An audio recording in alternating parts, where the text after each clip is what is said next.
Bienvenue sur le podcast Aligner, simplifier et structurer son entreprise. Je suis Stéphanie Didier. Depuis 2012, j'aide les dirigeants à sortir du chaos opérationnel pour retrouver leur liberté. Quand je parle de structure, j'insiste sur la cohérence. C'est un mot fondamental et je vais vous expliquer pourquoi aujourd'hui.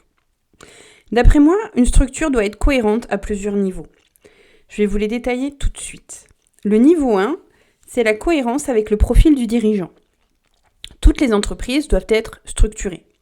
Mais, souvent, certains dirigeants sont laissés pour compte, notamment ceux qui ne sont pas super digitalisés, par exemple. Il faut remettre dans un contexte qu'encore en 2026, certains dirigeants font encore leurs factures sur Excel, ont du mal avec les emails, ne parlons même pas des outils digitaux. Je m'adresse aussi à ces gens-là, et je pense qu'il faut une cohérence dans la structure. Ici, il faut travailler avec le dirigeant et broder autour de ce qu'il est capable de tenir. Et je ne dis pas capable dans le sens ne sait pas faire, je parle capable de tenir sur le long terme. Je pense à certaines de mes clients allergiques à l'administratif, où certains mots tels que URSAF ou Trello peuvent leur donner des boutons. Je pense aux dirigeants du BTP par exemple, ou à ceux qui sont plutôt manuels, qui vont créer des artisans, qui vont créer des bijoux, des sacs, etc. Tous ces gens-là qui sont pas forcément à l'aise en fait avec les outils digitaux, la structure doit être mise en place, mais elle doit être simplifiée à son maximum et adaptée aux dirigeants. Ça, c'est le premier point de cohérence d'après moi. Le niveau 2 de cohérence, le deuxième point de cohérence, c'est rapport à la taille voulue de l'entreprise. Et je dis bien voulue, parce qu'encore une fois, tout le monde ne veut pas gagner des millions, escaler. Il y a certains, ils veulent juste vivre de leur activité. Et déjà ça serait une bonne base. La structure permet souvent de travailler moins pour gagner autant, voire plus. C'est ce que j'ai fait moi dans un premier temps, par exemple. Donc déjà, on ne va pas mettre en place les mêmes outils, les mêmes process, si vous êtes seul et vous voulez le rester, et encore une fois, vous avez le droit, c'est ok, ou si vous avez vocation à grandir. Ça, c'est aussi un niveau de cohérence à respecter, auquel il faut faire attention. Ensuite, un autre niveau, que j'appellerais le niveau 3, qui rebondit sur ce que je viens de dire, c'est à signaler que la structure doit évoluer. On parle, pour moi, c'est comme une mue de serpent, en fait. Je vais vous donner un exemple. Alors, attention, ne faites pas de raccourcis. Je vous donne un exemple pour vous donner un exemple. Je ne dis pas que la structure est l'organisation. Mais je vous donne un exemple par rapport à mon organisation. Quand j'ai débuté, en 2012, j'avais une to-do list, un bloc-notes, où en fait, je mettais tout ce que je vais faire. Ensuite, j'ai commencé à avoir des clients. Et là, en fait, j'ai pris un agenda semainier, hebdomadaire, et là, j'ai juste mis, je rayais, en fait, matin, tel client, après-midi, tel client, de telle heure à telle heure, tel client, ça me suffisait. Ensuite, quand j'ai commencé à avoir plus de clients, j'ai eu des tâches, en fait, comme par exemple, j'ai envoyé un email, est-ce que quelqu'un m'a répondu ? Et là, j'ai acheté un agenda étudiant. Et en fait, quand par exemple je travaillais le mardi chez mon client et que j'y retournais le jeudi, si j'envoyais un mail le mardi, le jeudi, je mettais « Est-ce que j'ai bien reçu la réponse ?» Le but était, encore une fois, de virer de ma tête tout ce qui n'avait rien à y faire. Ensuite, j'ai eu une organisation digitalisée uniquement quand j'ai commencé à avoir des rendez-vous via Calendly. Là, j'ai commencé à me mettre un agenda Google, un agenda digital, parce que j'en avais besoin.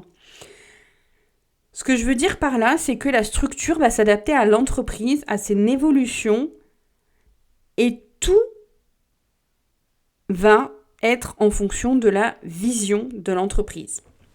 Encore une fois, je peux prendre d'autres exemples. J'ai 2 clientes qui vont faire la même chose. Il y en a une qui va avoir besoin d'un click-up parce qu'elle veut partager avec ses partenaires. Et il y en a une autre qui n'a pas de partenaire. En fait, il y en a une, elle va avoir besoin d'un ClickUp parce qu'elle veut tout automatiser dans son ClickUp, et il y en a une autre qui va peut-être utiliser tout simplement Trello. Pourtant, elles font la même chose, mais c'est juste, on va utiliser l'outil, la structure. Donc là, encore une fois, je parle d'outil, mais la structure, ce n'est pas que l'outil, c'est pour vous donner des exemples. Mais ça peut être, pour sortir des outils, ça peut être, par exemple, la cybersécurité, la gestion et je vais prendre cet exemple-là. Il y a des clients qui vont travailler avec des données sensibles. Il y a d'autres clients qui vont travailler avec des données moins sensibles. La gestion des documents va être différente.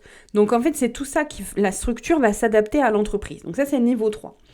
Ensuite, le dernier niveau, c'est la cohérence entre l'entreprise et la structure, et la vision et le positionnement. Et là, c'est un des points les plus importants et c'est souvent là que je vois qu'il y a des problématiques. Si vous avez un positionnement premium, exemple, il vous faut une cohérence sur toutes les sphères de votre structure. Le dirigeant doit avoir la posture qui va avec, le branding doit être cohérent, le process doit être cohérent, le service après-vente, la relation client, tout doit être cohérent. C'est là que la cohérence est la plus importante. Je vais vous donner un exemple très simple d'incohérence d'une de mes clientes et donc vous allez voir la conséquence. J'ai une de mes clientes qui est venue me voir car elle avait des prospects mais elle n'arrivait pas à valider. Donc elle décrochait des rendez-vous mais ça ne convertissait pas. Elle n'avait pas de clients. On a fait une séance stratégique et j'ai compris immédiatement où était le problème. En fait, elle était trop pro. Je mets des guillemets, vous ne le voyez pas, mais je mime les guillemets. Elle était trop pro et en fait, elle faisait peur à ses prospects. Elle n'était pas sur sa bonne cible. Je vais m'expliquer. En fait, elle arrivait auprès de ses prospects avec... Tout était hyper carré. Elle leur proposait des solutions plus, des Excel et tout, blablabla. Et en fait, les prospects, eux, ce qu'ils voyaient, c'était « Oh là là, mais ça va être une usine à gaz à mettre en place. Oh là là, mais elle va être chiante. Oh, mais punaise, ça va me coûter un bras, etc. » Donc en fait, c'est ça la cohérence. À la fin de notre appel, je lui ai raconter ça et en fait elle a compris et elle a changé de cible, elle est allée chercher des clients qui avaient envie / besoin de son positionnement plus et miracle, les clients ont enfin signé parce que cette personne était top et il y avait zéro raison qu'elle ne signe pas. La cohérence est super important et je vais vous en parler tout le temps sur le podcast et je vais vous donner des exemples, etc. parce que c'est vraiment la clé. Et donc, aujourd'hui, si je vous parle de ça, le problème, c'est qu'il existe rarement des profils comme le mien. Et là, je veux pas me lancer des fleurs, mais vous allez comprendre pourquoi. Parce que moi, j'ai une expertise sur les 6 piliers, justement. Grâce à ma vie chaotique, aujourd'hui, ça me sert, en fait. Et je vais vous expliquer. Aujourd'hui, je peux vous aider sur le socle stratégique. Donc, je rappelle, le socle stratégique, c'est la vision, la cible, le positionnement, tout ce qui est partie marketing. Parce que j'ai fait des formations sur le marketing, je me suis beaucoup formée, j'ai beaucoup travaillé moi à rendre mes produits disponibles, etc., à me rendre visible, tout ça. Donc le marketing, je maîtrise vraiment beaucoup. D'ailleurs, j'ai un taux de conversion de mes clientes qui venaient de YouTube, par exemple, qui était énorme parce que justement toute la partie marketing avait bien été faite et quand les clientes arrivaient, c'était déjà pratiquement validé. Ensuite, je peux vous aider sur le socle viabilité parce que, donc là je reprends, c'est le modèle économique, le cadre légal, la gestion, la sécurité. J'ai un bac comptabilité et un BTS assistant de direction. Donc là c'est la base de mon métier en fait. J'ai appris à calculer la rentabilité, à calculer les prix, à calculer le besoin en fonds de roulement, etc. C'est la base de mon métier. Ensuite, l'acquisition. Donc, qui est le pilier suivant. Pareil, j'ai appris encore une fois, donc je vous rappelle que je suis entrepreneur depuis 2012, j'ai changé plus de 8 fois de modèle économique. Quand je dis modèle économique, c'est stratégie d'acquisition de clients pour moi, plutôt. C'est comment les clients arrivent. Le modèle économique, c'est ce que j'appelle ici, c'est pas vraiment le bon terme. Donc, j'ai testé plusieurs systèmes d'acquisition, que cela soit pour moi, pour mes clients, etc. Donc, le système d'acquisition, la partie acquisition, pareil, je maîtrise vraiment, c'est quelque chose d'important. Ensuite, il y a le partie opération, les process, les systèmes. Encore une fois, j'ai eu la chance, en fait, dans mon parcours, de travailler dans une entreprise de pharmacovigilance. La pharmacovigilance, pour ceux qui ne savent pas, c'est la sécurité des médicaments, grossièrement. On rigole pas avec ça, en fait, s'il y a des boulettes, il peut y avoir plus de morts, etc. Donc, il y a vraiment des process, et j'ai eu la chance de travailler dans cette entreprise au début de son activité, donc j'ai eu la chance de mettre en place, de voir quel était l'intérêt, comment mettre en place les process, en fait, dans cette entreprise, et pourquoi mettre en place les process. Et clairement, ça a changé ma vie parce que j'ai compris, en fait, à quoi ça servait, et donc c'est pour ça que je parle tout le temps de process, de systèmes, etc. Et que je dis que ces process et ces systèmes vont faire gagner en sérénité. Attention, la structure, ce n'est pas que les process et les systèmes et l'organisation. Souvent, c'est ce pilier-là qui est globalisé dans la structure, mais c'est bien l'entièreté de tous les systèmes, de tous les piliers, pardon. L'expérience et la relation client, c'est aussi quelque chose que je maîtrise parce que j'ai encore une fois eu la chance d'avoir commencé mon parcours professionnel en étant conseillère clientèle pendant près de 3 ans dans des grandes entreprises françaises. J'ai formé sur le sujet dans l'une d'elles aussi. Donc, j'ai compris et on m'a appris, et c'était très drôle parce que en fait, j'ai travaillé dans 2 entreprises par rapport à la relation client. J'étais conseillère client dans 2 grosses entreprises françaises. Dans la première entreprise, j'ai fait une formation de 4 mois où en fait, là, on nous a vraiment expliqué et le client était vraiment un roi. C'est-à-dire qu'on nous a vraiment expliqué de A à Z en quoi la relation client pouvait fidéliser le client, etc., etc. Ça a été vraiment une super expérience. Je suis restée 18 mois dans cette entreprise et ensuite, je suis allée dans une autre grande entreprise française et j'ai été conseillère clientèle. Et là, en fait, j'étais tellement bien formée dans mon entreprise précédente que c'est moi qui a été mandatée pour former les nouveaux arrivants dans cette nouvelle structure, tellement j'avais cette relation à la relation client, en fait, au conseil client. Enfin, le dernier pilier, c'est le pilier posture. Alors ça, j'ai beaucoup travaillé ça. J'ai fait des formations, donc j'ai fait des formations de formateur quand je me suis lancée en tant que formateur. J'ai fait des formations de prise de parole en public. J'ai fait des formations en coaching, en PNL, en leadership et en confiance en soi. Et ajouter à ça que j'ai quand même le caractère qui va bien, je suis un bon bélier. Donc la posture, pour moi, c'est quelque chose à apprendre à dire non, etc. Ça fait partie de moi.